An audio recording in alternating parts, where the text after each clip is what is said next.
Oo. Paano po ba mag-set ng personal goals? Paano po kayo nagsiset ng personal goals nyo? Ganda to, sir. Ako, ako kasi pag nag-goal, laging, may madali, may katamtaman, mas may mahirap. Then, ang mangyayari, pag nakuha ko na itong mas madali, dito na uli ako. Tapos, nagawa ko ng madali. Another goal naman sa may madali. Pag nakuha ko na rin itong katamtaman, may goal na uli akong katamtaman. At kung nag-goal ko na itong mahirap, may goal akong mas mahirap. Para ako ngayon, ang goal ko talaga ngayon, yung Ironman. So after nito, dahil ito matigas to, pag nakuha ko itong Ironman, ang next goal ko, yung pagpa-flying. So lagi akong may goal. So tatlo lagi ang goal ko. Madali, katamtaman, mahirap. So hanggang namamaster ko na yun, so, lahat nakukuha ko yun. Siguro sasagutin ko to on a perspective na hindi sa sitwasyon ko ngayon.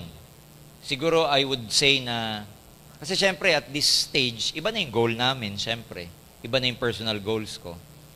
I would answer this on a perspective of a beginning networker, of someone who is beginning in the business. Paano ba mag-set ng personal goals? Of course, ang goal nyo pag nagsisimula kayo, kumita. Tama, mali? Now, as a beginner, huwag kayong magne-network nang wala kayong financial goal every month. Ano ibig sabihin huwag ka magne-network na wala kang financial goal every month? Kunwari, tinanong kita, halimbawa, distributor ka, Roy, bakit ka nagre-recruit this month? Bakit ka nag-OPP this month? Kung ang sagot mo sa akin, sabi ni upline mag-invite eh. Pag ang sagot mo sa akin, bakit ka nagre-recruit? Networking. Wala kang goal. Wala akong goal. Pag tinanong kita, bakit ka nagre-recruit? Sir, kasi this month, ang goal ko, maka 15,000 ako sa binary. Ang 15,000, 10 pairs yun. Kaya ako nagre-recruit sa left side and right side ko kasi ang goal ko this month, maka 10 pera ko, pera GC. Kaya ako nag-OPP na nag-OPP na nag-OPP. Correct. Kaya pag tinanong kita, bakit ka nagre-recruit? May sagot ka na goal, na financial. Yung pagre-recruit mo, yung mga ginagawa mo na activity, dapat nakarelate to sa goals mo. Correct. Huwag kang may activity na hindi mo alam, ba't mo ginagawa?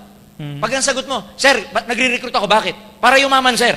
Ang layo nun. Layo. Sir, ba't ka nagre-recruit? Para magka-network, sir. Ang layo nun. Layo. Sa goal setting, ang tawag doon, that's too vague.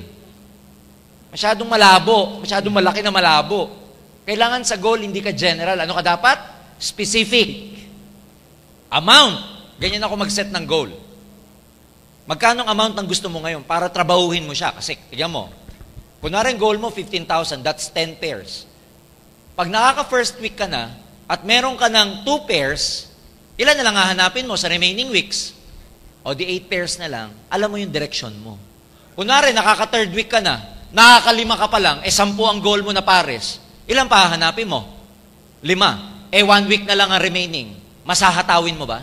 Yes. Meaning, because of goal setting, yung effort at saka time mo, mas nababudget mo ng maayos. Yes. Ang Pilipino pa naman, pag malayo pa yung deadline, complacent. Correct. Pero pag malapit na, cramming naman siya. Ano ang ikaka-complacent mo at ano ang ikakram mo pag wala kang target na amount ng income? Correct. Kaya dapat may target ka kasi pag malapit ka na, malapit na yung end of the month, magka-cramming ka na eh. Maraming hindi nagka-cramming kasi wala kayong goal. On one end, may advantage ang pagka-cramming because it pushes you to really work until you meet your deadlines. Correct. Paano kung wala kayong goal? Kaya ako, kung ang tanong dito, paano ako mag-set ng personal goal?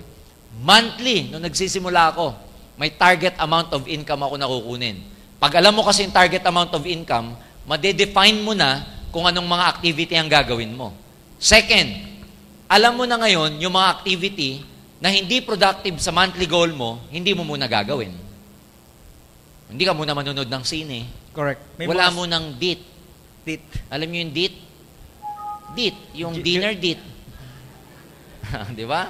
Wala mo ng mga date, wala mo ng mga sine-sine, wala mo na lahat. You learn paano ka magkaroon ng discipline when you set your goals. Kasi pag mag-goal ka, natutulungan mo yung sarili mong magkaroon ng disiplina. So that's how I set my goals when I was starting. Tapos syempre, pag nag-set ka ng goal at na-beat mo yon, next time, mas malaki dapat. Do not set the same goal every month. Life become exciting pag palaki ng palaki yung goal mo.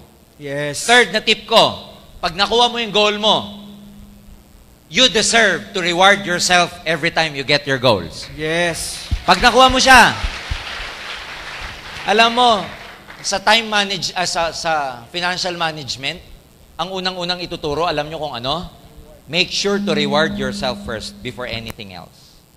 Before anyone.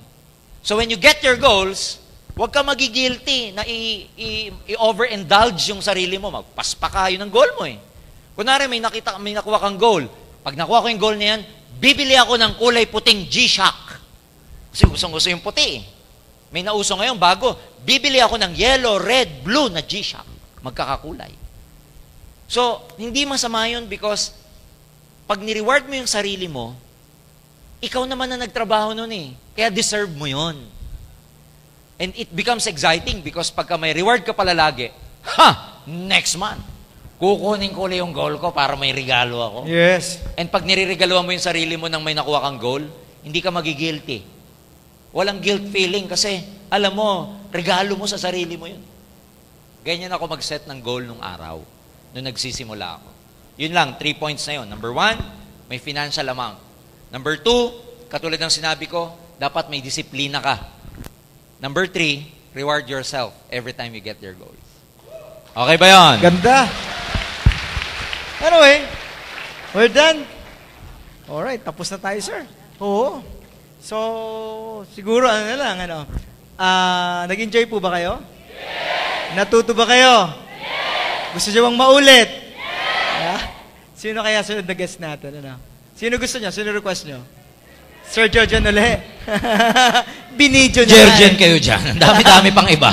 Binidyo na eh. Oo. Anyway, sir, lang siguro. Last message na masasabi mo. Ako, ang closing remark ko, ladies and gentlemen, is, your opportunity, yung opportunity nandito na.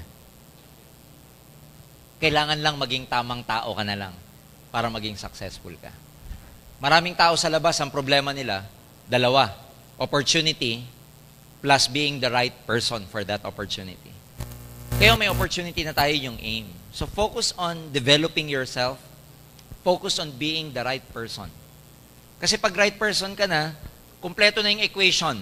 Sabi ko nga, what is luck? Di ba hindi totoo yung luck? Dinefine ng isang author ang luck. Luck is when opportunity meets preparation. So sa equation, luck is equals to opportunity plus preparation.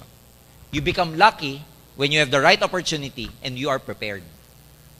Tulad ng sabi ko, may opportunity na kayo. It's just a matter of being the right person. And how do you do that? Prepare yourselves. Given na yun, guys, magiging successful kayo dito. Given na yun. It's just a matter of time. Last na sasabihin ko, what is 1 year? What is 2 years?